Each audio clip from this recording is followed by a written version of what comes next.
Muchísimas gracias. Realmente un honor estar aquí con ustedes. Conozco el Rotary Club muy profundamente porque mis abuelos eran grandes impulsores del Rotary Club. Y he trabajado con la Fundación Paraguaya, con Daniel Eliseche, por más de 35 años. Así que conozco bastante bien la lógica del Rotary Club. Y nosotros creo que somos una organización rotaria. Les voy a contar un poco la historia de cómo surge este tema. Bueno, yo soy paraguayo, soy aquí de Asunción, estudié en el Colegio Americano y en el Colegio Cristo Rey. Cuando me recibí del Cristo Rey me fui al Chaco como soldado raso un año. Ahí, después de eso, me fui a estudiar a Estados Unidos en una beca, ¿verdad? Me casé con una chica norteamericana y volvimos, y estamos aquí hace exactamente 40 años de casado. Tenemos una hermosa familia. Cuando volví de Estados Unidos se presentó una oportunidad de redimensionar el rol del sector privado en el Paraguay. Y en esa época, hablando de Martel y compañía, la Unión Industrial Paraguaya consideraba que las industrias de confección, para utilizar este mismo ejemplo, eran las industrias formales. Pero había una realidad paraguaya muy enorme, que habían miles y miles de confeccionistas costureras en sus casas. Entonces la lógica era, ¿son miembros del sector privado o son desempleadas? La misma cosa la chipera acá frente a la riojana. ¿Ella es una industrial o es una desempleada crónica? Muy interesante esta pregunta porque tiene que ver con el concepto de un problema bien definido, es un problema mitad resuelto. Nosotros, en 1984-85, decidimos probar la teoría de que el sector informal de la economía era igual o más importante que la FEPRINCO, que la UIP, que todas las asociaciones del sector privado. Y entonces rebautizamos a una vendedora de chipa o a una vendedora de naranjas en la calle, que han habido desde la época de las pirámides de Egipto. Siempre han habido vendedoras de... Les rebautizamos como microempresario. Y al rebautizarle, reconceptualizarle como microempresaria, se abrieron millones y millones de oportunidades para toda la sociedad paraguaya, comenzando con ella misma. Digo nomás esto porque puede ser... Buen día a todos. Hola, ¿qué tal, Martín? Bien, Dios. ¿Cómo están todos? Entonces digo nomás este concepto como una oportunidad que tiene la sociedad paraguaya de rebautizar sus problemas, de redimensionar, redefinir la problemática del Paraguay. Entonces, recuerdo que Última Hora se burlaba, Diario Última Hora se burlaba de esto y sacaba una caricatura, decía, ¿qué es una microempresa? Ah, es una empresa de transporte público. Ja, ja, ja. Es una empresa de micro.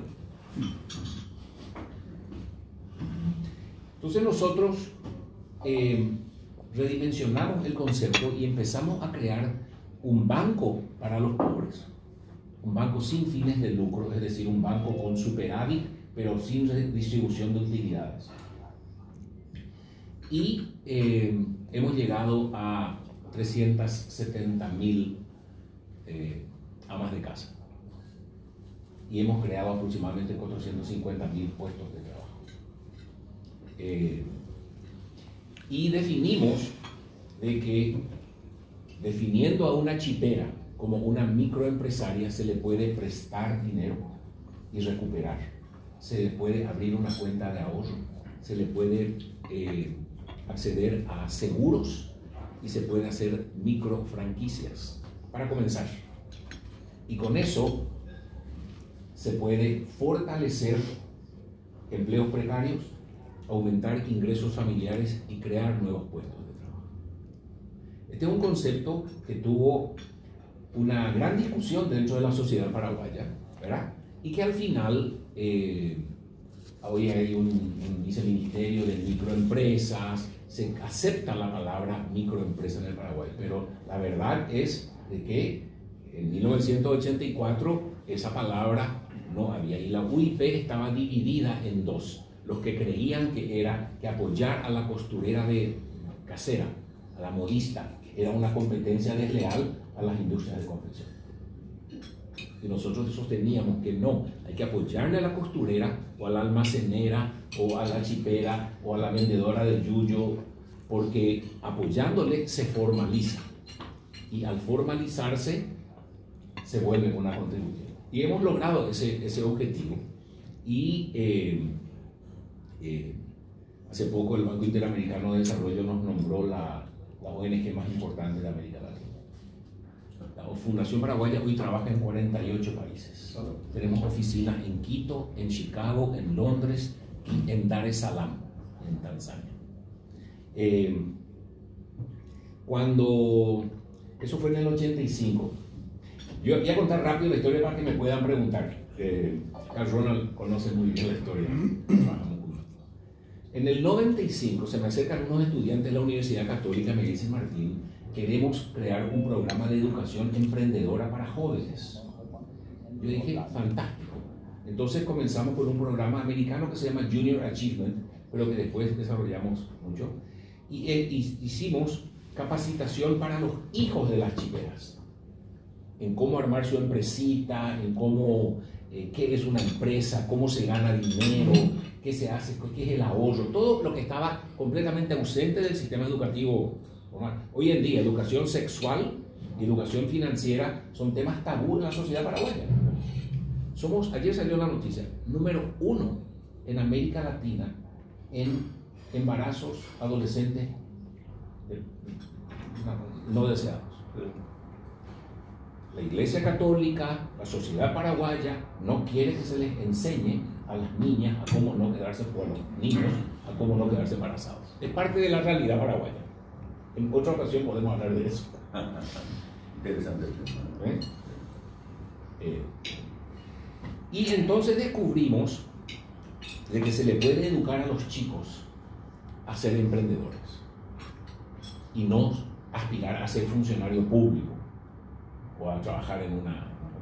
Y hemos logrado eso a tal punto de que creamos un concurso Escuela Emprendedora. Estamos trabajando en los 9.000 colegios de Paraguay.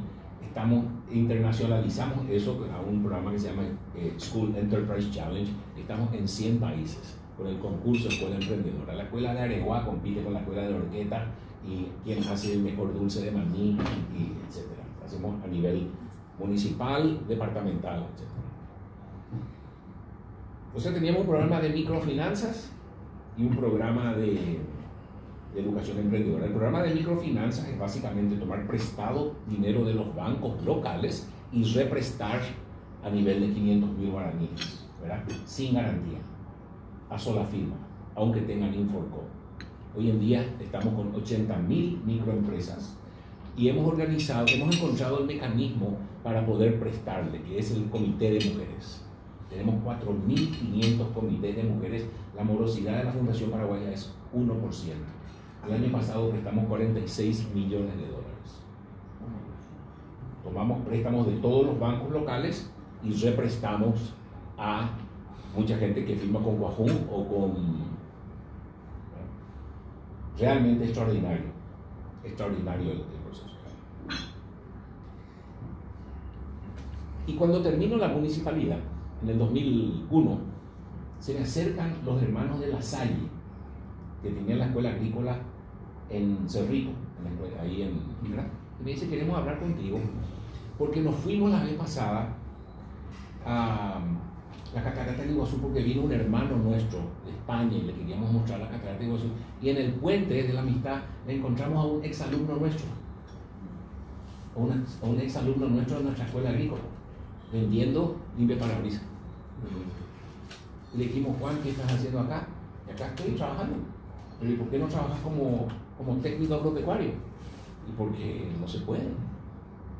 ¿Y por qué no se puede? Porque yo no tengo acceso al crédito, yo no puedo conseguir un préstamo, o sea, yo sé cómo hacer una huerta, pero ¿de dónde voy a comprar la media sombra? Y me dicen los curas, vos tenés lo que las escuelas agrícolas no tienen. Lo importante no es saber cómo cultivar tomate, sino cómo ganar dinero con el tomate. Otra definición a la cual me refería originalmente con un problema bien definido es un problema mitad resuelto. El gobierno define la educación agropecuaria como una educación agropecuaria, cuando que la educación agropecuaria es 10% nomás cómo se cultiva tomate. El otro 10% es cómo se pone una etiqueta en un frasco envasado al vacío para que pueda venderse en la góndola de Casa Rica. Es decir, entonces la producción agropecuaria pura ha bajado proporcionalmente, y el marketing, saber tener una página de Facebook, saber comunicar, saber etcétera, se volvió mucho más importante.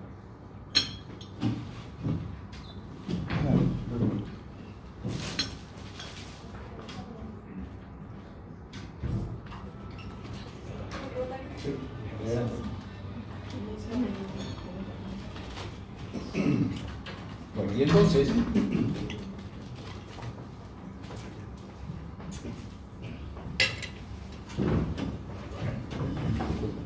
monetizar sería. Es agregar emprendedurismo. Entonces me vienen los sacerdotes y me dicen, Martín, nosotros queremos entregar. En la escuela está fundida, porque justo tocó la época en que quebró todo el sistema financiero y el Ministerio de Hacienda dejó de subsidiar las escuelas agrícolas privadas religiosas o algo así. Sí. O sea, te pagaban el sueldo de febrero en agosto. Caos. Entonces,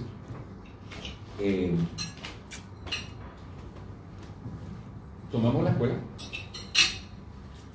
y hicimos un plan de negocio didáctico productivo, y aprendiendo de nuestro programa de microfinanzas, aplicamos lo que aprendimos de microfinanzas a educación agropecuaria, que es, no se puede hacer rentable un programa de microfinanzas prestando 500.000 a 5 señoras, pero sí puede ser rentable prestar 500.000 a 80.000 señoras. Entonces le llamamos a cada profesor y le dijimos, bueno, ¿y vos qué soy? Yo soy profesor de horticultura. ¿Y qué haces? Y enseño horticultura en el pizarrón, y después tengo una huerta demostrativa.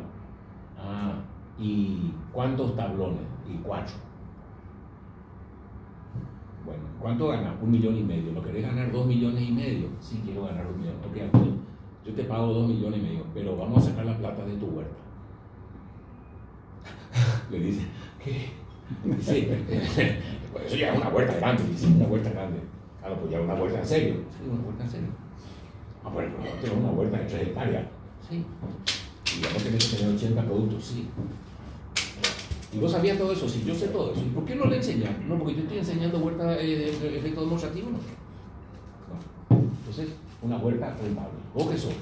Yo soy profesor de agricultura. ¿Y qué? No, yo enseño agricultura en el pizarrón y después tengo un gallinero demostrativo. ¿Cuánto tiene? 24 gallinas. Yo ¿querés ganar 2,5 millones?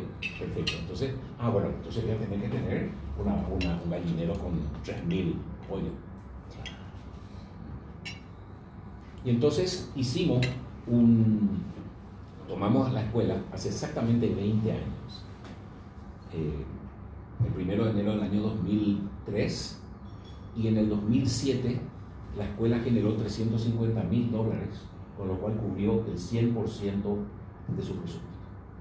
Y se volvió una escuela agrícola autosuficiente. Y fue una experiencia de aprendizaje muy larga. Hoy la escuela tiene un presupuesto, la escuela agrícola de Cerrito tiene un presupuesto de 4.500 millones de guaraníes, $700,000. Y tiene 24 unidades didácticas productivas. La última champiñón 120 ni el kilo. La penúltima, cáñamo. La anteúltima, reforestación. La otra, quesos manchegos, quesos ibéricos. La otra, delito rural. Entonces con eso y agregamos al bachillerato técnico agropecuario el bachillerato técnico en hotelería y turismo rural, porque nuestro objetivo es 100% de empleabilidad a los graduados a través de un currículum 100% basado en la economía de mercado, con 100% de cobertura, de cubrir nuestros propios gastos. Lo primero que hicimos cuando tomamos esa escuela fue renunciar al rubro, que parece contrasentido. Llamamos al ministerio y decimos, no queremos tu rubro. No queremos, porque el rubro es tóxico.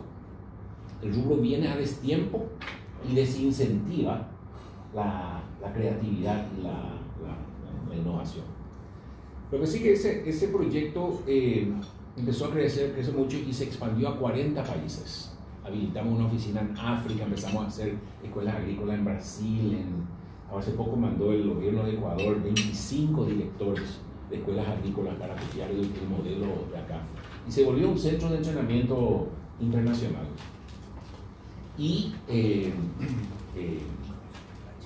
es muy interesante lo que entonces, por ejemplo, aquí encontramos la casa de retiros espirituales en la escuela. Y sí, ¿qué es eso, una casa de retiro? ¿Y quién paga? Y no es gratis, se le da para que no. Vamos a convertir en un hospedaje, ¿verdad? Y se convirtió en un hotelito.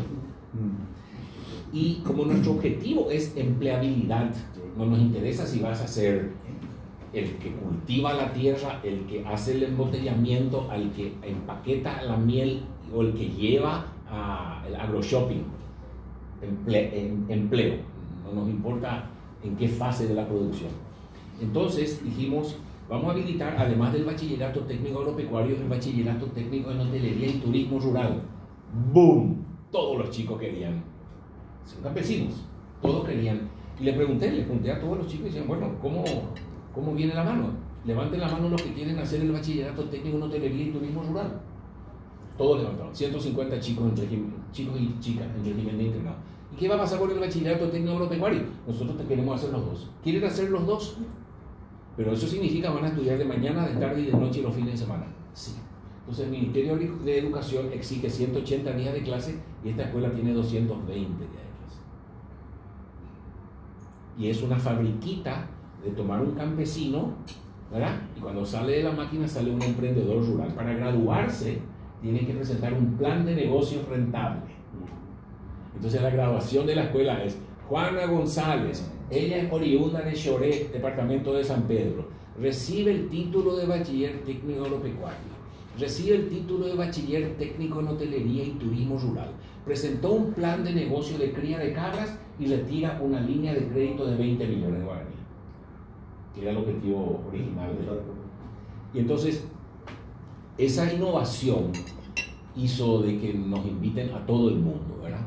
Y para terminar, con esa innovación nos llevó a otra que podré hablar en próxima ocasión. Ahí descubrimos el tema de la pobreza rural y encontramos de que habían chicos que ya no eran pobres cuando salían de la escuela a pesar de no tener dinero, y sus padres, a pesar de tener dinero, seguían siendo pobres. Y entonces nos preguntamos, ¿qué es la pobreza? ¿Y qué es la no pobreza? Y recorrimos el país nuevamente preguntándole a la gente, ¿qué es ser no pobre para usted? Y te dijeron las cosas que uno espera.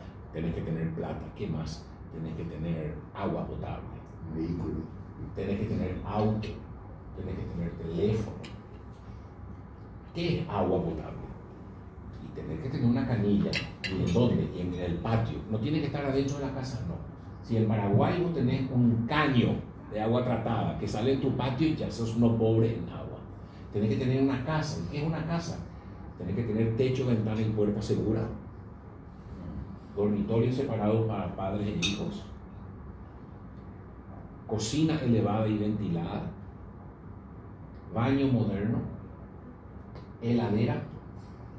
muebles y utensilios. Nada más, nada más. Piso, no importa. Reboque, no importa. Hoy en día televisor. No, ese es otro indicador. Bueno, y desarrollamos todo un listado de indicadores. Pero lo que sucedió es, a la par de que nos decían tenés que tener agua y tenés que comer comida nutritiva, que tenés que tener vestimenta, nos empezaron a decir tenés que tener autoestima. ¿Cómo? Claro, tenés que tener autoestima. Tenés que tener confianza en vos mismo. Tenés que vivir en un ambiente libre de violencia. Tenés que pensar en los otros antes de actuar. Tenés que tener un plan de vida. ¿Okay? Y confirmamos con miles de entrevistas. Entonces decimos, bueno, tenés que controlar tus emociones. ¿Sí? Claro, te dicen así una señora de Santa Mía. Claro, si no controlas tus emociones no te vas a ir a ningún lado. ¿Qué es más importante? ¿Controlar tus emociones o tener agua potable? Pero obvio controlar tus emociones. Claro, si no controlar tus emociones no podés ni ser integrante de la Junta de Saneamiento. Entonces, ¿qué hacemos? Ninguno de estos indicadores nos llamó la atención porque obviamente están en la literatura. ¿Y cuál es el problema? Le pregunto al Banco Mundial, ¿ustedes por qué no miden autoestima? Seguramente se dan cuenta de que autoestima es súper importante para salir adelante, pero por supuesto que sí. ¿Y por qué no miden? Porque no hay información comparable. No sabemos la autoestima de Camerún comparado con Centroamérica. Entonces desarrollamos una aplicación en el teléfono que se llama el semáforo de eliminación de pobreza, o en inglés Poverty Stopper, que permite a la persona autodiagnosticarse y resolver el problema del censista que no puede ir. Ahora se está haciendo el censo agrícola, pero el censista no puede ir y decir un poco cuántas hectáreas tiene, ¿verdad? ¿Qué cultiva? ¿Cómo está su autoestima? ¿Usted confía en sí mismo? ¿Verdad que no? En esa pregunta extractiva, no. Pero a ella, si se le muestra una aplicación con una tableta, con colores, con dibujitos, ¿verdad? Tengo confianza en mí misma y cuando se presentan desafíos u oportunidades, actúo rápidamente, verde. A veces tengo confianza en mí misma, pero la verdad es que generalmente dudo, amarillo. No tengo confianza en mí mismo y generalmente cuando se presenta un problema salgo corriendo, rojo. Estas son definiciones que nos dio la gente. Y con eso desarrollamos una nueva métrica en el mundo, que se llama el semáforo, que ahora estamos ya en 48 países, incluso en países ricos como Estados Unidos, Canadá, estamos en 34 ciudades de Estados Unidos, 10 de Inglaterra, estamos en Toronto, Canadá, estamos en Portugal, la semana pasada habilitamos el programa en Marruecos, pero estamos en Ucrania, estamos en India, en Brasil, estuve la semana pasada también en Sao Paulo, el empresariado está agarrando también. Entonces,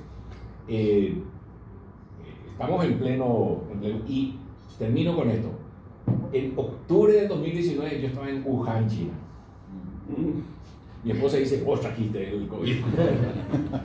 ¿Por qué estaba? Porque me invitó una universidad y el Partido Comunista Chino a llevar esta iniciativa paraguaya para ver si puede complementar las iniciativas del gobierno chino en eliminación de pobreza. Porque para nosotros la eliminación de pobreza es ser verde en todo, en un tablero de control. Y entonces, de nuestra definición, la pobreza es finita. Desde nuestra definición se puede determinar la pobreza en el Paraguay a corto plazo. Hay solamente 1 millón de baños por construir. No es ilimitado. Hay solamente 1.300.000 dentaduras que arreglar. Hay solamente 600.000 hogares que no tienen baño moderno. Entonces, el motivo por el cual me estoy lanzando a presidente de la República es porque veo que nuestro país está lleno de oportunidades. Está ahí. Y hay una nube, ¿verdad? Hay una nube de que podemos considerar que las 1.300 colonias del INDER o los 4.000 asentamientos urbanos son de solución imposible, que es la actitud actual de la sociedad paraguaya y del gobierno. Son 4.000 asentamientos solamente, pero Ñemby tiene 85. Está ahí, ¿verdad? Cuando se le secuestró a Oscar Denis, el EPP exigió que se repartan víveres y herramientas a 40 asentamientos donde ellos tienen su red de logística. Solamente 40. Hablé con el gobernador, hablé con el obispo, hablé con el militar y le digo, son solamente 40. Vamos a poner un trabajador social por asentamiento, vamos a ir casa por casa y aquella señora necesitará asistencia de SNPP porque quiere abrir un taller de costura y él necesita acceso a aprender a hacer agricultura orgánica porque quiere hacer tomates orgánicos y ella quiere trabajar en una peluquería. Y es finito el problema, son solamente 40 asentamientos donde está el EPP. Pero tenemos una poca confianza en nosotros mismos. Y decimos, ¿cómo vamos a? Y se agarra un problema grande y conocer ese tema, como dicen, cómo se come un elefante. Bocado por bocado. Exacto. Entonces, son solamente 4.000 asentamientos. Ahora, si nosotros seguimos ignorando, esto va a ser una bomba de tiempo. Ya es una bomba de tiempo con la criminalidad que hay. Está totalmente fuera de control del área metropolitana. Totalmente fuera de control. Anoche yo estuve haciendo casa por casa en Loma Pitaca, ¿verdad? 6:30, cuando oscureció ya. Nadie respeta a la policía. Entonces hay muchas oportunidades. Y bueno, entonces con eso les quería mencionar de que en nuestro país tenemos grandes cosas que podemos aprovechar. Pero 25%, grosso modo, ahora más o menos subió a 30%. 30% es el problema de Paraguay. Hace 22 años Paraguay tenía 50% de pobreza. Eso ha bajado a 25%, ahora subió un poco a 30% otra vez con la pandemia. Pero fíjense lo que está pasando en Chile. La mejor economía. Qué bien estamos, súper bien. Todos los países nos envidian, ¿cierto? ¡Bum! Colombia. ¿Qué va a pasar en Brasil ahora? Argentina. Comentario. Es un problema grande. Es un problema grande. Entonces, nosotros que tenemos un compromiso de quedarnos a vivir acá en el Paraguay, tenemos una hermosa oportunidad de aplicar los mejores conocimientos para resolver este problema. Por ejemplo, la agricultura familiar campesina. Los únicos que hablan de la agricultura familiar campesina son activistas sociales que invaden tierras, porque definen con un concepto marxista de que el capital escaso es la tierra. Cuando que el capital escaso no es la tierra, es el talento. No hay más capitalismo, no hay más socialismo, es talentismo. Y la buena noticia es de que no hay agricultor paraguayo que no pueda ser capacitado y motivado para ganar 5 millones de guaraníes al mes, 60 millones de guaraníes al año. ¿Cómo lo sé? Porque lo estoy haciendo hace 20 años.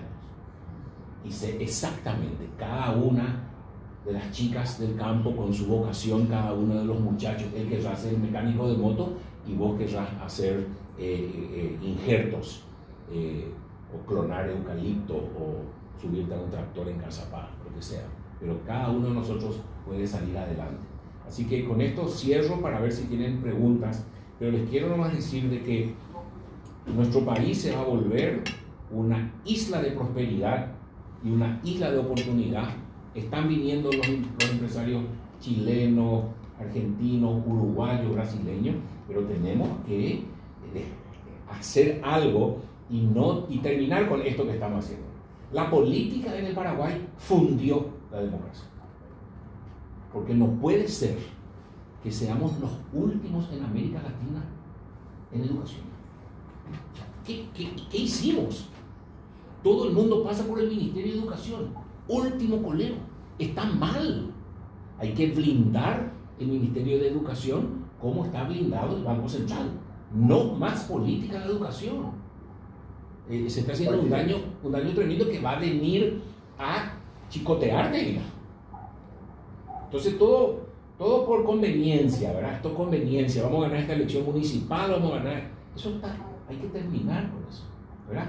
Y así sucesivamente las otras cosas, pero hay experiencias exitosísimas en el mundo donde se pasó de un Estado fallido en el Ministerio de Educación. Por ejemplo, tenemos 60 de cada 10 criaturas que entran a primer grado, solamente 4.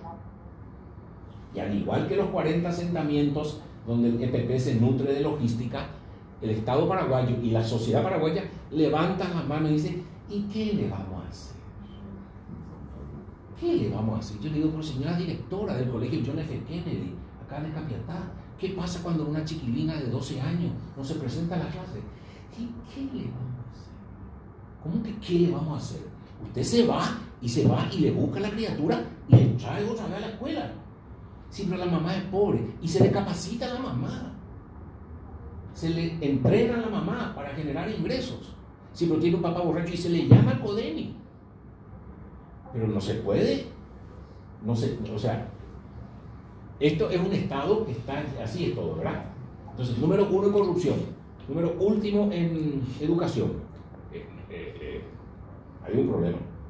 Entonces, muchas gracias por esta oportunidad. Como digo, yo estoy comprometido con mi país desde siempre. Estoy realmente interesado en hacer cosas.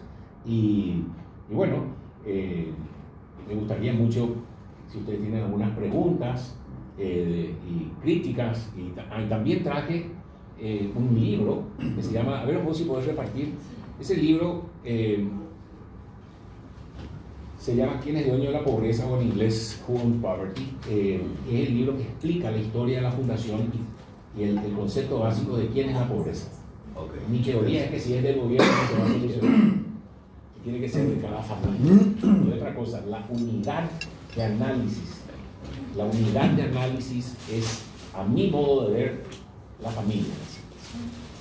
Paraguay no tiene 7,5 millones de habitantes, tiene solamente 1.800.000 familias. Los que comen y duermen debajo del mismo techo. Puede ser familia paraguaya, papá, mamá con 2 hijos, o familia paraguayísima, abuela con nietos porque la mamá está en Buenos Aires. Pero es solamente 1.800.000 familias, con 9.000 trabajadores sociales, entrenados de los existentes funcionarios públicos. A razón de 200 familias cada una, podemos llegar a cada una de las familias y en 5 años resolver los problemas sociales. Pero va a requerir toda una cambio de actitud. Así que muchas gracias por esta oportunidad. Tengo también mi programa de gobierno, donde tengo mi... Presento porque soy el único que tiene programa de gobierno, por eso no más. Lo hice para qué vamos a hacer. Gracias. Un aplauso.